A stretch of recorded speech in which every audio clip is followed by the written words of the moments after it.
Құрметті халық емі арнасының оқырмандары, бүгін сіздерге қара зере майының әртүрлі ауруларды емдеуге қалай қолданылуы тәсілдерін айтатын боламыз. Яғни қара зере майының емдік қасиеттері мынадай.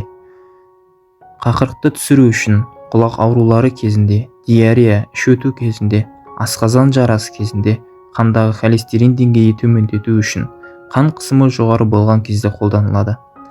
Суық тию, тұмау, қара зере майын қолдану керек.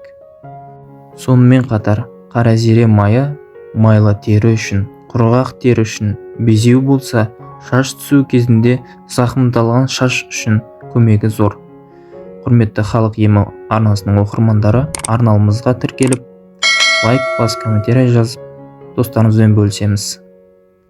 Қара зере майын қалай қолдану керек? Яғни, зере майын қолдану оң нәтижеге жету үшін тек суық сығымдау арқылы дайындалған әртүрлі қоспаларсыз, жоғары сапалы органикалық өнімді ғана қолданасыз.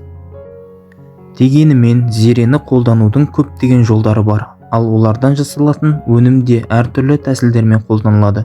Көп жағдайда оның мөлшері жасқа байланысты белгіленеді. Ереже бойынша 3-5 жастағы балаларға жарты шай қасықтан, 5-10 жастағы балаларға 1 шай қасықтан, 10-15 жастағы балаларға жарым шай қасықтан артық бермеу керек. Ал ересектерге арналған майдың оңтайлы күнделікті дозасы 2 шай қасық. Ең дұрысы, зере майын жылы суға қосып, тамақтанғаннан кейін шамамен 20 минуттан соң ішу керек. Иммундық жүйені нығайту және әл-ауқатты жақсарту үшін күніне жарты шай қасық қара зере майыны балға қосып қолданса жеткілікті болады. Қақырықты түсіру үшін лимоннан 1 шай қасық шырын сығып, оған 10 тамшы зере майын қосыңыз. Бұл құрамды күніне 3 рет тамақтану алдында аз уақыт бұрын ішу керек. Құлақ аурулары кезінде ауырсыну және қабынуды жеңілдету үшін 1 тамшы зере майын ауырған құлаққа тамызу ұсынылады. Диарея, іш өту кезінде 1 стақан табиғи йогуртке аз қасық зере майын қосыңыз. Дайын болған қоспаның жартысын таңертең, ал қалғанын кешке жеңіз. Бұл емдік курс 3 күнге жалғасады. Асқазан жарасы кезінде 1 стақан қайнаған суға аз қасық зығыр тұқымын қосып, зығыр тұқымының қайнатпасын дайындаңыз. Содан кейін тең мөлшерде оны зере майымен біріктіріңіз. Және бұл өнімді таңғы ас және кешкі ас алдында шай қасықтан қолданыңыз. Қандағы холестерин деңгейін төмендету үшін күн сайын аш қарынға жалбыз жапырақтары мен 1 қасық бал және 7 тамшы зере майы қосылған қайнатпа ішу керек. Бұл қайнатпаны қабылдау кезінде майлы тағамдарды тұтынуға болмайды. Қан қысымы жоғары болған кезде, бұл жағдайда түймедақ немесе қарапайым шайға 5 тамшы май қосып шай ішкен пайдалы. Бұған қоса денені зәйтүн және зере майы қосылған сұйықтықпен уқалап шығу ұсынылады. Айтпақшы, зере майы қосылған бұл шайды күніне 3 рет іше отырып, мидың жұмысын жақсартуға және кешкі астың алдында қолдану арқылы ұйқысыздықтан құтылуға болады. Суық тиген кезде, суық тиюді зере майын қолдану арқылы бірнеше жолмен емдеуге болады. Мысалы, зере майын, зәйтүн майын бірдей мөлшерде араластырып күніне 3 рет мұрын тесігіне тамызуға болады. Сондай-ақ 1 литр су, ыстық суға 1 қасық зере майын қосып, соның буымен дем алса да болады.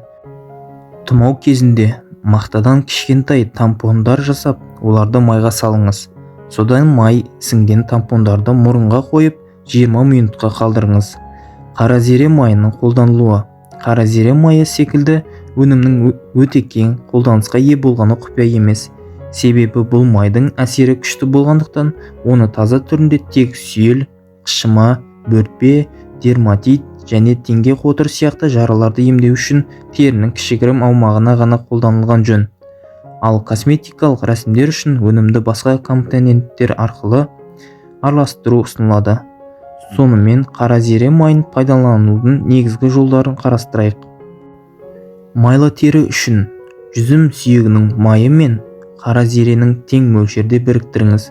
Содан кейін бетіңізді тазартып, бет терісін дайын қоспамен майлаңыз да жарты сағаттан кейін жуып тастаңыз. Сонымен қатар балшыққа қосып маска жасау да жақсы нәтиже береді.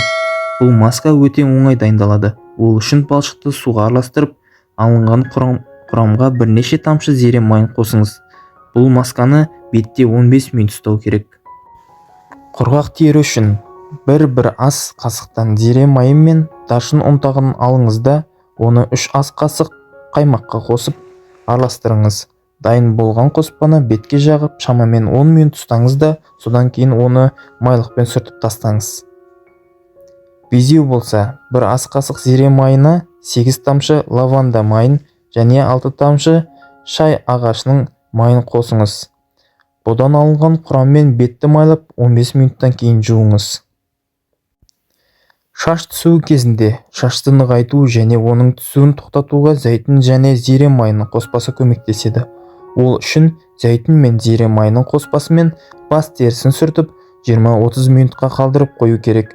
Осындай рәсімді аптасына 3 рет жасау қажет, ал әсерін жақсарту үшін қосымша зере қосылған шай ішу керек. Зақымдалған шаш үшін қара зере майы жиі бойланып, бұраланып немесе түзетіліп химиядан зақымдалған шаштарға жақсы көмектеседі. Бұрымды қалпына келтіру үшін 10 мл зере майын 30 мл жожоба майы мен 10 тамшы түймедақ майын қосыңыз да дайын құрамда шаштың түбінен ұшына дейін жағып, телефонмен және сүлгімен орап қойыңыз. Осылайша бұл масканы бірнеше сағатқа қалдырыңыз. Целлюлитке қарсы массаж жасау үшін, целлюлиттен құтылу үшін проблемалық аудандарға зере майын жағыңыз. Содан кейін оны жақсылап ысқылап, қызарғаннан кейін белсенді түрде массаж жасаңыз. Оны шамамен 20 минут бойы жасау керек. Мұндай массажды 2 апта бойы күнделікті жасаған дұрыс. Сонымен қатар әр нәрсенің зияны да болады. Қара зере майының зияны, зере майының басқа да көптеген күшті дәрілік өсімдіктерден айырмашылығы, ол азыға елеулі зиян келтірмейді. Сондықтан оны қолдануда аса көп қарсы көрсеткіштер болмайды. Ең алдымен бұл өнімді жүкті әйелдер қолданбауы керек, себебі ол жатырдың кішіреюіне әкелуі мүмкін. Зере майы қысымды төмендетуге қабілетті болғандықтан, қан қысымы төмен адамдар оны бар сақтықпен қолдануы керек. Сонымен қатар оны 3 жасқа толмаған балаларға беруге болмайды. Және әрине, бұл өнімді жеке төзімсіздікке байланысты көтере алмайтын адамдарға қолдануға қатаң тыйым салынады.